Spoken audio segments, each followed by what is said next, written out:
Hey everyone, Zach here from SuperBrandTools. If you have a decent sized lawn or garden like me, then chances are you probably need a chainsaw. So I think the question on all of our minds is the SuperSaw really the best chainsaw for under $200? Let's start unboxing and find out. All right, so I got my SuperSaw right here, ready to start unboxing. First thing we have here is the SuperSaw itself, and I can tell you first impressions, I really like it. It fits nicely in my hand. It's nice and compact, just as advertised. In fact, I don't really know if I've ever used or felt a chainsaw that's quite this compact and quite this comfortable in my hand. It feels nice and premium, the grip does, and yeah, I can't wait to try this out. This is really exciting. Okay, and then we also have the 21 volt lithium ion battery. This is gonna come in handy with gas prices soaring. And we have the blade guard here, as well as the guide plate. And then we got the chain itself, of course, right there, a charger, and we've got two helpful tools that are gonna help us set up this later. And of course, we got the setup guide. So everything here looks all good. I think we're ready to start setting this up and testing it out. All right, so we have our SuperSaw here and it's ready to be set up. Now the first thing you're gonna wanna do, if you haven't already, is just push this button, take the battery out. You don't want the saw going off while you're trying to set it up. That could be bad. Then you're gonna take this included wrench right here and you're just gonna loosen this bolt a little bit so we can get it off with our fingers. Once we do, we're just gonna set that bolt aside. Okay, and so now it's time to get the chain on, but before we can, we need to loosen the tension screw right here so that we can actually fit the guide plate onto the saw itself. And the way you do that is you take the included screwdriver and you just loosen it counterclockwise to the left. And as you do that, you'll notice that this little nut right here moves all the way to the bottom position. That's exactly where you want it to be. Okay, so set this down. Now we have to make sure that we put this chain on correctly because there is a sharp and a blunt end on every chainsaw chain. And you'll see right here, this is the sharp side with the little hook right there, and the blunt side is, well, blunt, and it's right here on the left, okay? And so if you actually look on the SuperSaw itself, it tells us the right way to put the chain on for the best cutting power. And so what you'll see here is you'll see right here on the right, it has the sharp side. Right here on the left, it has the blunt side. That's because the chain's gonna be rotating this way, and the sharp end needs to be going this way so that you can cut properly. So what we're gonna do here is we're gonna take our included guide plate and we're going to just loosely string the chain on the correct way. And so you can see here, I have it on so that the sharp end is right here on this side, facing that way, and the blunt end is on this side, facing that way. Okay, and once you got that loosely set up on the guide plate right there, you can fit the guide plate onto the saw itself. You want to make sure that you string it up at the bottom here first so that it's nice and tight around the bottom right there. You want to make sure that there's no looseness there. You want to make sure it's completely tense. And then once you do that, you're going to want to hold this down with your thumb and you're going to want to tighten the saw itself. So we're going to go back over here to where we loosened it before, and we're going to move it clockwise to the right now. And as we do that, the chain is going to tighten onto the guide plate. So we're just going to keep screwing until we get it nice and tight. Let's keep going. Keep going.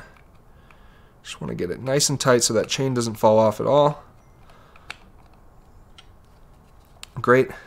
Yep. And once you have it tight enough, we can now put the guard over the top. So you're just going to want to fold that back, put that down over the top like so that it fits over the bolt right there. And now we'll grab this, put that on with our fingers, and we'll tighten it up with the included wrench.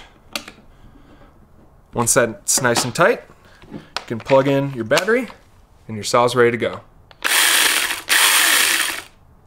All right, so now that I got my SuperSaw set up and I got my safety glasses on because safety first, I'm gonna take this thing outside, put it through some tests, and then bring it back in the garage for some more tests. I'm gonna let you guys know what I think.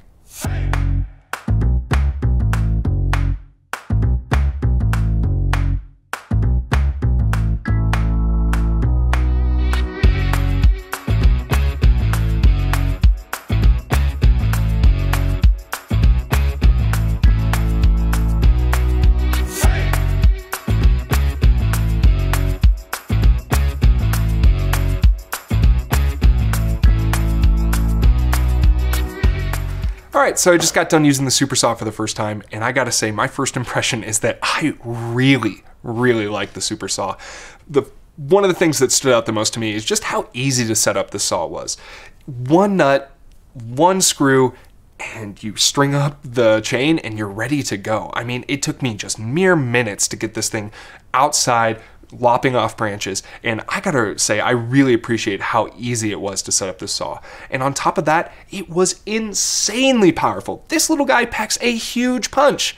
It's got a 2000 RPM copper motor, and that really shows in the test. It was making light work of any branch that I threw at it. Small branches, large branches. I cut a full-size log here in the garage just for test purposes, and this thing is cutting through all those things like butter, and I gotta say, that really shocked me. I've never used a saw this small, and the fact that it is so powerful and packs this big of a punch is a major plus. On top of that, it's got the 21-volt lithium-ion battery, and that was a major plus for me. I got this saw to work for just over an hour of use for me, but I know it's rated for 2 hours of hard use and 4 hours of mild use. I mean, that's incredible for a saw like this because it's so compact, so small, and it can last for so long on top of that.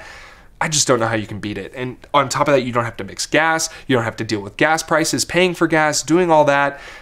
It's clean, it's eco-friendly. It's the perfect option for anybody that's looking for a nice mid-range saw around the house. And that brings me to my final point. It would be easy for most people to use this type of tool, you know? And that's something that I also really appreciated about it. A lot of times when I'm using the bigger chainsaws, it can feel really unsafe to like reach up for higher branches above your head. You have to use 2 hands on the saw, so you can't really like reach the branches that are falling at you after you chop them off. It just feels very dangerous, and I'm always getting bonked in the head by branches. But with this guy, I was able to keep one hand on the saw. It's got the 1-button use, and then I was able to put my other hand on the branch, and man, that was perfect for me. I cannot say enough. I know a lot of the tinier saws on the market like this don't really offer the one-hand use. They've got the other handle that you still have to hold like a traditional chainsaw. I gotta say, I really appreciated that the SuperSaw was compact and small enough that I could use it with one hand because it made trimming those higher branches feel a lot more safe, a lot more feasible for me than using a bigger chainsaw. So that brings me to my original question, which is the SuperSaw really the best compact saw on the market for under $200? I think the SuperSaw is easily the best saw on the market for under $200. That's because it's so easy to set up. You can set it up in minutes. It's so easy to use. It's only got the single button that you need to use. It's so powerful with the 2000 RPM copper motor. It can last you hours of hard use with the lithium-ion battery. I think all those things included make this saw a no-brainer, and I would recommend it to anybody that's looking for a good compact saw to use around the house.